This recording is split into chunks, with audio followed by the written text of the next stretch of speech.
Hello, hi everyone, and welcome to NLP and Coronavirus Day 20. Well, yesterday I put out a request just to ask you guys who are regular viewers of these lives what it was that you'd like me to cover. You know, what are your actual challenges? Because so far I've been mind reading what those might be and giving you some solutions, but I didn't know I thought those mind reads were pretty accurate, but I thought, actually go out there and ask people, what is it that you want? What is it you need? And a good number of people actually replied to that. And I promise that I will actually answer all of those over the coming days and possibly coming weeks. And the one I'm going to deal with tonight, because it's a very good one, and I have to admit I hadn't thought about it. Came from Christina Radu, and Christina said that what she was finding challenging was that she was finding certain days rather heavy because of the everything was the same. Every day is the same, very little difference. And immediately as I read that from Christina, I thought, right, I know what that is. That would be answered by one of what we call in NLP a Metaprogram, which is something that I cover in our master practitioner training. And Metaprograms are one of our deepest level filters. They determine how we experience our environment, and also how we will respond to our environment. And I covered that one of these probably about a week ago, maybe a little bit longer than that, which was the external behavior metaprogram, which was introvert and extrovert. In that somebody who was more introvert would find our current situation easier to deal with than somebody who's more extrovert. And, there's no one metaprogram profile that's better than the others. It's all dependent upon the environment and the context you put it in.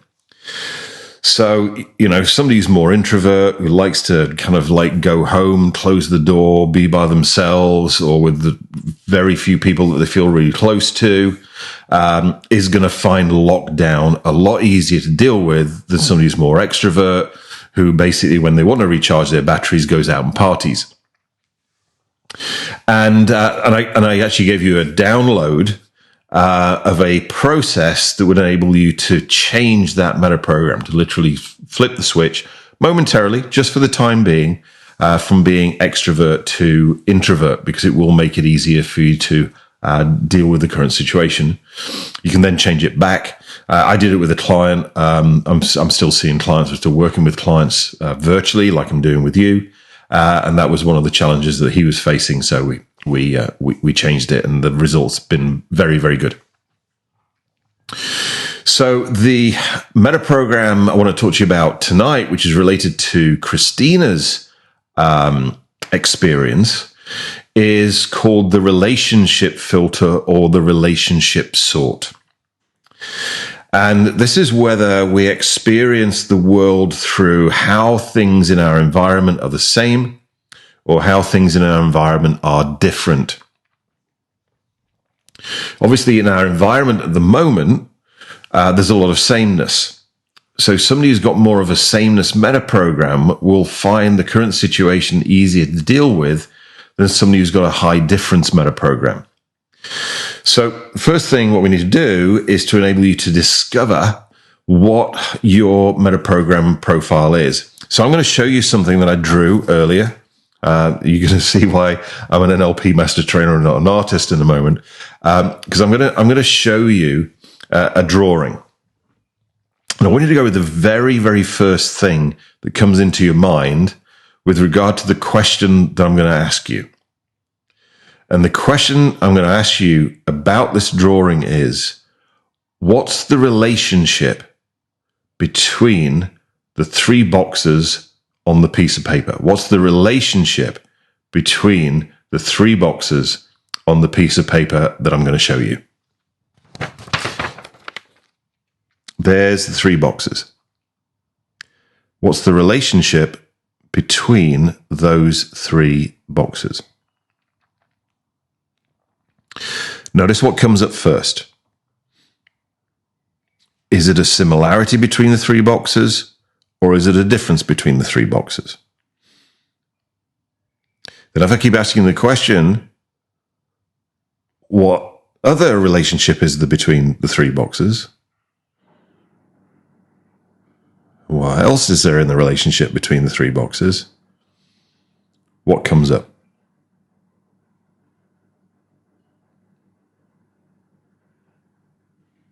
Okay. Now, some of you will have gone, well, they've all got four sides. They're on the same piece of paper. They're all drawn in blue. And so you noticed, the first thing you noticed was the similarities. Some of you might have gone, do you mean how are they all different? Because they're different boxes. Yeah. So you see that sliding scale there between the samenesses and the differences. So we're interested in what comes up first. Was it samenesses that came up first, or was it differences that came up first? And then was there the opposite? If you came up with samenesses first, did you then get some differences or some exceptions? If you got differences that came up first, were there then some samenesses or some exceptions?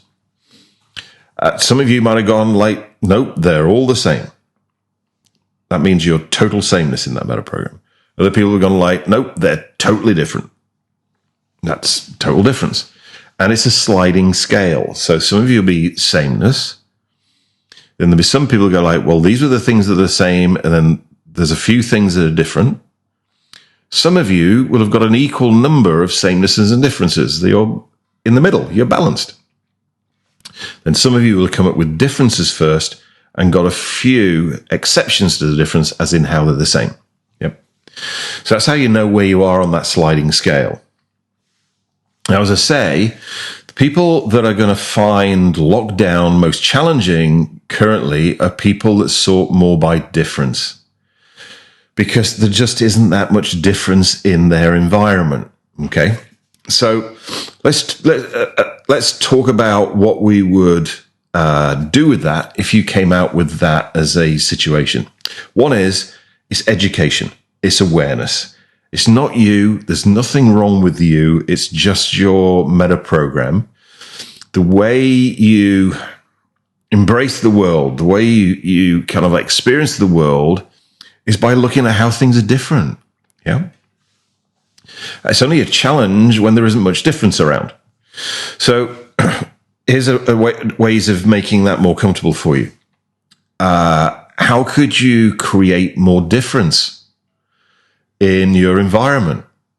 And it can be as simple as, moving the furniture around in your apartment or in your house, changing something around, making it different every day. Maybe sitting in a different chair, maybe sitting in a different room if you've got different rooms. Just these small changes and differences can make it a lot more comfortable to deal with this current environment. If you go out and exercise each day, which here in the UK, we're allowed to do that, go out and do a different exercise. Or even if it's only walk somewhere different. Yeah. Go to a different shop if you can do. Or you could use the download that I gave you a week or so ago, which was a timeline therapy and mental emotional release process, which I actually designed to enable somebody to switch from being extrovert to introvert for the time being. You can change it back, just to make it more comfortable for them dealing with the isolation.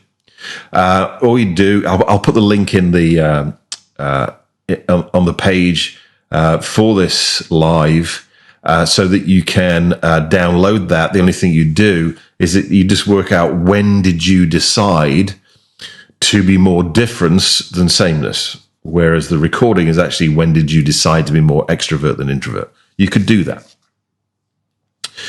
Another way of doing it, and this is probably the more ideal way, is to open up within your neurology the ability to go from difference which is where some of you will live now, to become more sameness.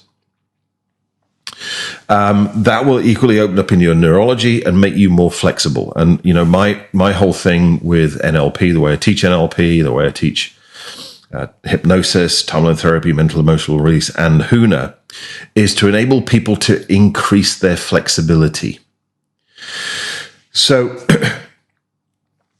the thing to do to increase your ability to notice more sameness in your environment and in your thinking would be to do an NLP process called chunking up, and to ask yourself chunking up questions about the things that you're experiencing and about the things that you're thinking. And examples of chunking up questions would be, what is this an example of? So if I said car, what is car an example of? Transport. And what is transport an example of? Movement. And what is movement an example of? Energy, let's say. So that the more we chunk up on an idea, the more we chunk up on a thought, the more similarities we notice with things, and the more we become comfortable with things being the same. Equally, we could ask the question, what is the purpose of that?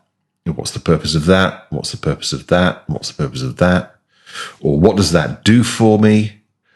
Or what's the intention of that? And you keep asking yourself the questions until you get to a point where you don't have any more answers. This will begin to open up in your neurology, your ability to see more samenesses. And as soon as your ability to see more samenesses is opened up, you become a lot more comfortable with the environment around you being the same. I did do a whole Facebook Live probably a couple of years ago on what's called the hierarchy of ideas in NLP. So what I'll do also is I'll put the link for that video in the thread too, if you want to find out more information about the whole idea of chunking and the hierarchy of ideas, because it's a very, very, very powerful process and technique within NLP. So anyway, there we go. Hope that's useful. Christina, I hope that's giving you some awareness and some ideas of what to do to become more comfortable. And Christina, I'm sure, even though more than likely you sort by difference, because that's the challenge you were raising, I am sure there are more people that are just the same as you watching this particular Facebook Live. So thank you very much, Christina, for asking that. I hadn't thought about it before. As soon as I read it, I went like, yep, I know what that is. That's how powerful the metaprograms are. And a number of other people put the things that they would like for me to talk about. I promise I will get to all of them over the next few days and or possibly weeks. Who knows how long we're going to be in this situation for. So wherever you are in the world, thank you for joining me. I love you lots. And ahui ho.